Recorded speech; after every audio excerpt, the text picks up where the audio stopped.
LeBron James versus the Warriors round 5, bro. Who would have thought of this? No one. Sadly, it's not in the NBA's finals happening this time, but instead in the Western Conference semifinals. But it's still incredible because when you think about it, the Lakers were struggling the whole season.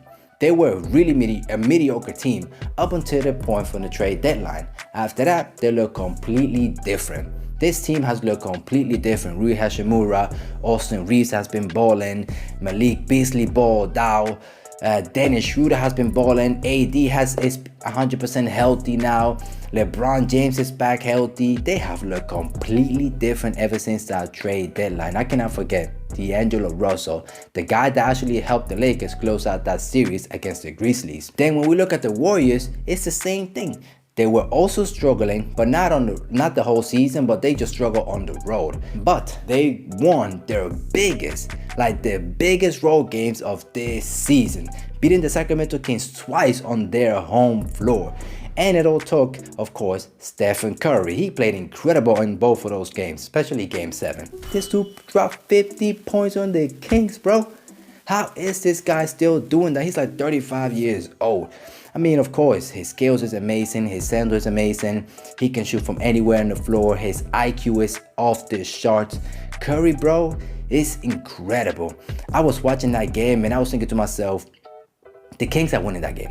Because throughout the game, you could see that the Kings they just played better. As a team, they were a better team. They were a better team than the Warriors. Clay wasn't hitting no shots in that game, which was kind of sad.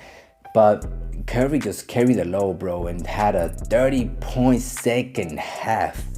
Wow, bro, that's crazy. I still can't wrap my mind around this. This guy balled out.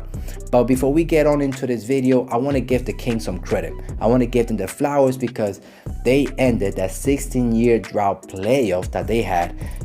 The longest, I think it was in the USA or professional sports, the longest of a team not making it to the playoffs. And it was incredible to see because they became their light beam team, and it was exciting to see them always light the beam. And this team it's going to be remembered throughout NBA history, you know? And I'm pretty sure they're going to be back in the playoffs next season or in the future because they have De'Aaron Fox, Domantas Sabonis, Davion Mitchell. They are really young and they have some really good players. Can't forget about Kevin Huerter. This guy was balling. Keegan Murray. Wow, this rookie was so good. Remember, like in the all season when he got drafted, during the draft night, we were like, yo, what are the Kings doing? Why did they draft this guy? But bro, they were right. This guy can shoot the lights out, and he was not scared of the moment. He just got exploited by Stephen Curry on defense. Like Stephen Curry was just killing him. But that's how it is, It took an all-time great player, right? Stephen Curry, an all-time great game to knock out the Kings. That means a lot, Game 7, Curry actually scored 50 points, bro. Like I said already, he scored 50 points, and that was the most that a player has ever scored in a Game 7. That's crazy, bro. It took an all-time performance to knock out the Kings, bro. That's how good the Kings were and how bad the Warriors actually played, which is a little bit worrisome going into this series with the Lakers. So let's just get right into it and talk about how this series is going to play out. Lakers versus Warriors. A healthy AD, bro, is a difficult matchup for the Warriors. If the combination of Looney and Green can't keep AD away from the basket, the Warriors are in trouble because Anthony Davis is not Sabonis. This guy can hit a midi, this guy can get you in the post, and he can hit some threes. And then his defense, bro, his defense is incredible. This dude was averaging like 4 blocks a game or 4.5 blocks a game against the Grizzlies, a team that actually plays fast pace and is really good on the inside. And AD, bro, was keeping them outside. AD literally, of course, Ja didn't care. Ja was still gonna drive to the lane and do what he does. But AD, bro, this guy was a monster on defense on the inside. However, Looney was looking like Rodman against the Kings. This dude was averaging like, 18 rebounds a game, I think it was. It seemed like every game he was grabbing more than 20 rebounds. Like, it was crazy. So, can Kevon Looney and Green actually stop AD from, let's say, going off or scoring more than 30 points a game? Not every game. But can they hold him, let's say, to 1 or 2 games where he can score under 20 points? Maybe. But that's not the biggest thing that the Warriors, let's say Kevon Looney or Draymond Green, need to look at. they need to make sure that AD doesn't grab 15 rebounds in this game or 20 rebounds in this game, or that he gets some easy putbacks in the game. They need to make sure that AD will probably grab like about 10 rebounds, you know, and get him in foul trouble maybe, you know, because Sabonis was always in foul trouble. So if they can do that, then they have a good chance of, let's say, nullifying or stopping AD from going off. But to me, the biggest X factor in this series for the Warriors is going to be Andrew Wiggins, because he needs to have big defensive nights against LeBron. He's going to be guarding LeBron most of the night. And yes, I get LeBron didn't have a lot of efficient nights against the Grizzlies just now. I think he had like multiple games where he scored under 20 points. But this is the luxury that LeBron has now with this team. You could actually make a case that this might be the best team, or the best road cast or cast, or however you want to call it, the best team that LeBron had around himself facing the Warriors. Let's say it like that, facing the Warriors. Because the last time the Warriors and the Lakers faced and LeBron faced each other in the NBA's finals was 2018. And you could say the second best player in that Cavs team in 2018, when the Warriors had KD, had Draymond Green, Andre Iguodala, Klay Thompson at his best, Stephen Curry, and LeBron, all he had was J.R. Smith, you can say, you know, as his second best player. But of course, LeBron was incredible, man. I remember that 51 point game that he had in game 1 in the finals. That was crazy, bro. That was crazy. And J.R. Smith just dribbled the ball out. Of course, it happens. He didn't know how much time he had left, or I think there was an interview where he said like he couldn't take a shot because he was being guarded, I think he said. So it was still incredible, you know, because that series was crazy. But you could make a legitimate case that this is the best team that LeBron has ever had around himself facing the Warriors, because you have Austin Reeves that had a great game against the Grizzlies and actually won a game, closed out a game by himself against the Grizzlies. I think it was game 1. No, that was, yeah, game 1, where Rui Hachimura was also going off. Like, you have Dennis Schroeder who can go off. So like, yes, you have players around LeBron now that are better, and I cannot forget Anthony Davis that has been playing like a beast. I probably said that like 3 or 4 times in this video, but this guy is a beast, bro. Even though Andrew Wiggins has to have some big defensive nights, the Lakers will look to attack Poole and Curry on defense.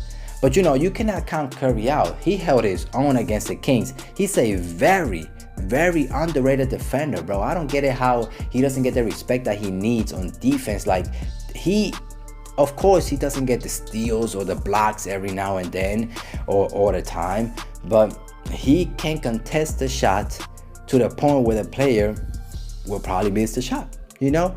Like, Curry is strong also. You cannot just drive, like you cannot just hit him and like bully him. You can't do that no more. This is not Stephen Curry from like 2015, 2016. He's strong now, bro. Like, you gotta bully him. Like, AD can bully him, but like another point guard can't. You have to beat him with skills, with IQ, and with speed to be able to get past him. But when I look at the Warriors, right, the Warriors have some things that they can exploit the Lakers from, like their pace, because the Warriors' pace is off the chart. And they just survived the 7-game series versus the Kings. The Warriors is already prepared to survive games played at incredible speed. So this is kind of like a big task for the Lakers, because the Lakers will have to keep up with the Warriors. However, thinking back on it, the Grizzlies played also very fast. But the difference between the Warriors and the Grizzlies is that the Warriors are a way more efficient team, not only on the transition game, but also on the half-court game, which was kind of like what was missing from the Grizzlies in that series versus the Lakers. That's kind of like the problem that's going on with the NBA right now, and that's why we saw, let's say, the Milwaukee Bucks losing and the Grizzlies losing and the Sacramento Kings. Those teams, it's like the regular season is all fast-paced AAU type basketball, right? A lot of people are saying that, and I really believe that. And when it comes to the playoffs, you need veteran players. You need players that play the half-court game, that can hit the mid-range shot, that can get to the spot, get your bucket anytime they can or want to, which is Curry, LeBron, Jimmy Butler, right? This dude killed the Bucks, bro. Jimmy Butler killed the Bucks. So, you know, you need that. You cannot just have young players like, yes, Ja Morant is great, but all Ja Morant did against the Lakers was run the fast break, drive into the hole, or shoot a three, right? And you live and die by the three right now with Ja Morant. If he makes it, great. If he doesn't, damn, we're fucked, you know? So Ja Morant never took a mid-range. I mean, every now and then he would hit a floater, take a floater, but mid-range, he did not do that. And the Grizzlies were missing that. They did not have a player that can go in the post, create a shot, which was AD. AD was killing them there. And it's the same thing with the Warriors and Lakers. Like, it's going to be very, very interesting to see because Clay can hit you in the post. Then you got Andrew Wiggins that can hit you in the post. Then you got Curry, that's one of the highest IQs that I have. My goodness, his IQ is incredible. But then on the other side, you got the Lakers that have AD that can hit you in the post, that can hit a midi, that can get putbacks, that can hit a three. He's no Sabonis, like I said before. And then you have LeBron James, arguably the best player of all time, if not the best player of all time. And he can do anything he wants to on the floor because his IQ is off the charts as well. That's why I'm so oh my God, this year's gonna be good, man. I can't wait till it starts. This Lakers and Warriors series is gonna be crazy, bro. It's gonna be crazy because Curry is playing his best basketball right now. Game 7 against the Kings was incredible. He had those 50 points, and he's gonna probably do that again against the Lakers because the Lakers don't have a lot of players that can throw at Curry. Think about it. They have Austin Reeves, they have Dennis Schroeder, and they have D'Angelo Russell. None of those players will be able to guard Curry. Yes, you have Jerry Vanderbilt, but Jerry Vanderbilt is going to probably have to guard an Andrew Wiggins player or Klay Thompson. The Warriors just have too much offensive power. And if Jordan Poole decides to start hitting some threes, how he did, let's say, last season, right now he started the playoffs a little bit shaky. The Lakers will be in trouble, you know, because my God, the Warriors can hit you with a lot of weapons. Andrew Wiggins, Klay, Poole, Curry. My goodness. And then you have Moody that is kind of getting his groove. Oh my God, wait. The Warriors have a lot of bodies they can throw. Let's say LeBron and AD, Jonathan Kuminga, Gary Payton II, Draymond Green, Kevon Looney. Ooh, okay, I see. But if I have to, you cannot stop, let's say, Curry. Nobody in the Lakers would stop Curry. But AD can be stopped. I can see it happening. LeBron James, he can't be stopped. It's all about if he's having an off night or not. Then when you look at the bench or the role players, I would give the advantage right now to the Lakers because the Warriors, yes, they are top heavy. Like top heavy, I mean like their starters are really great. But then their bench, it depends, you know, their bench is not always great. Against the Kings, the bench was not at their best. You know, Gary Payton has some good moments. Moses Moody has some good moments. But it was mainly Curry, Klay, Draymond Green has some good games, and Kevon Looney, you know. While the Lakers, on the other hand, against the Grizzlies, have Rui Hachimura going off, Austin Reeves going off, Dennis Schroeder going off. They had LeBron James having a 2020 game. They have AD going crazy on defense. So it's going to be very interesting to see how this series is going to end. But if I have to predict it, to me it looks like it's going to be very, very close. And I would have to say Warriors in 7. I have to say Warriors in 7 because, you know, when it's this close of a series, and then you have to go by who's the best player in the series. So Curry is clearly the best player going into this series. He's the one playing the best of both teams. He's the one that was the most efficient, that produced the most points, that played the best, right? So I have to say Warriors in 7 because of Steph and Curry.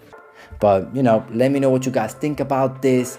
There's going to be a very exciting series. I can't wait to see this new chapter between the LeBron and Warriors rivalry. A lot of people don't call this a rivalry, but it is a rivalry. They met like 5 times in the NBA Finals or 4 times. I can't remember exactly.